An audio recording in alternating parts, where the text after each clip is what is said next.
when it comes to copyright, it is about the end product of your creativity.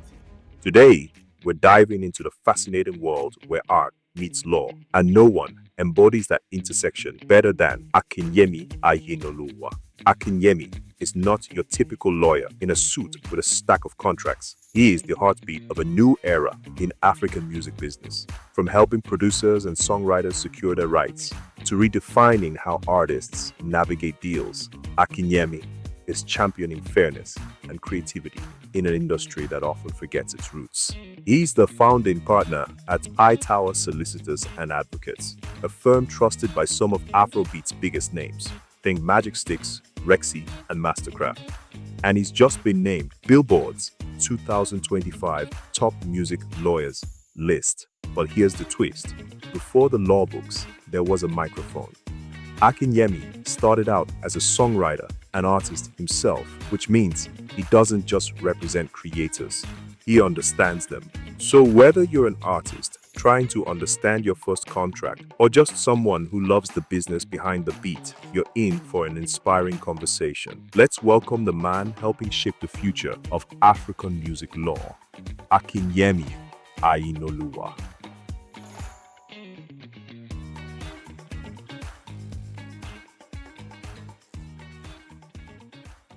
Good day, my man. How's it going, bro? Mr. Ben.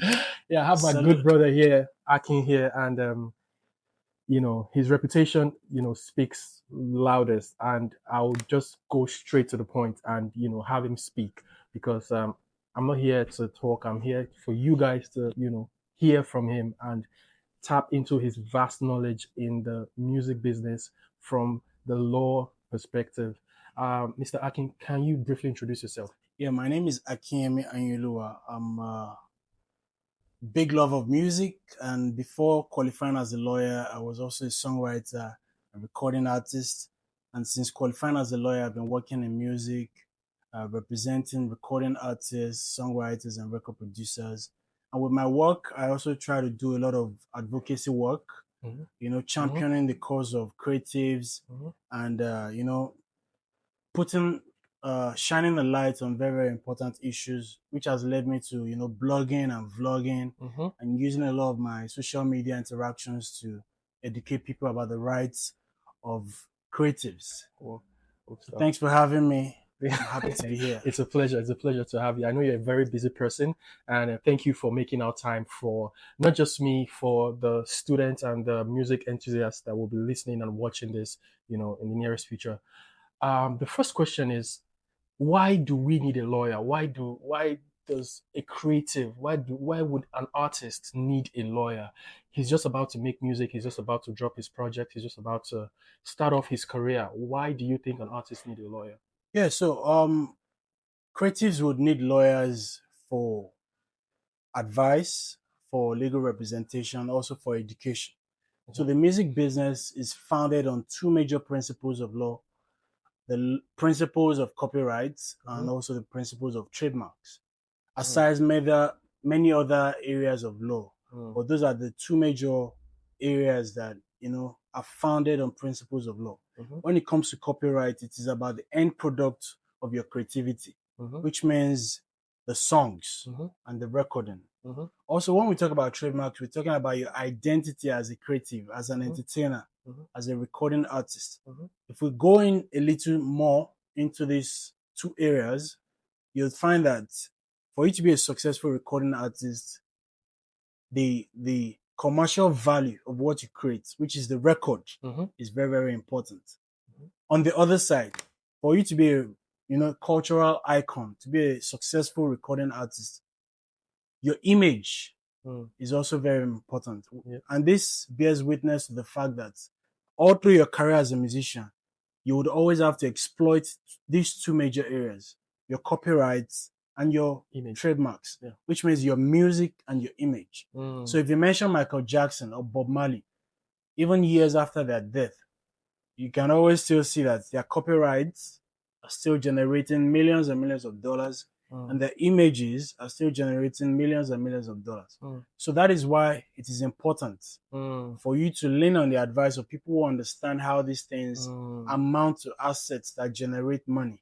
and the lawyers are the best people to understand legal principles. That's number one. Number two, all through your career, you'll be involved in all kinds of transactions to monetize your trademark and your copyrights. And in doing all those transactions, you need lawyers to, draw up contracts, to review contracts, to help you execute those contracts.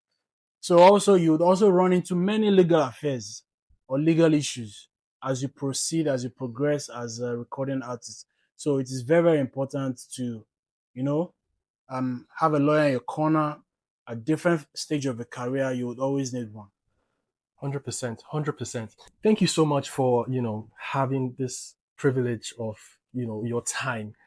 Mr. Akin, I know you represent a vast amount, loads of people, popular and not so popular talents and producers, and just your catalog is great. I've seen it, and the money's coming in.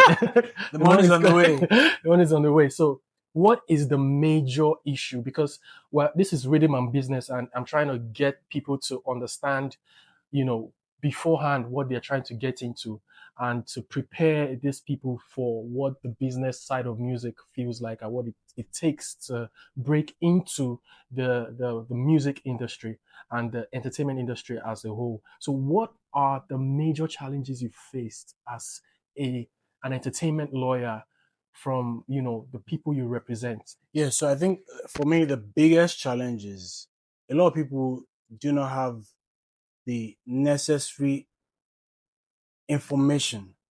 So a lot of people are not actually doing the work. A lot of people are not taking the time to acquire knowledge. Because I think my most successful clients are those who understand the importance of what they are getting into. As a lawyer, if I want to be a successful lawyer, there's already a template. And the template is evident in those who have gone before me that are successful. So if I'm leaning on that template, I increase the odds or the chances of me winning. But what you find now is that even with the vast information available on the internet, on YouTube, on Google, and all of that, a lot of people are not taking the time to really, really understand what they are getting into as recording artists, as songwriters, as record producers. A lot of people just freestyle. They do not equip themselves with valuable information. So that's a major, major problem. And what this would cause is, okay, as a lawyer, you talk to them every now and then, oh, act like this, do this. But because they do not even have an understanding of how important what they are doing is, or they do not value their creativity that much, many of your advice will not be able to steer them in the right direction. So a closed-minded person that is not welcoming of new ideas or valuable information can't really act right. It would affect the choices they make. And many of them, even when you mean well for them, would also think you're trying to take advantage of them. So that's a lot of the challenge that I face in the Nigerian music industry from my interactions with artists, recording artists, producers, and songwriters. Thank you so much. Thank you so much for your time. And guys, this is valuable information. And as we continue on this course of learning and unlearning in the music business, I think we need to dedicate time and put in that work to know more and be educated about what it is that we're doing. Mr. Akin, God bless you. Thanks for having me. I appreciate all the best. Brilliant idea. Thank you so much. I'll be looking out for more of this. Thank you so much.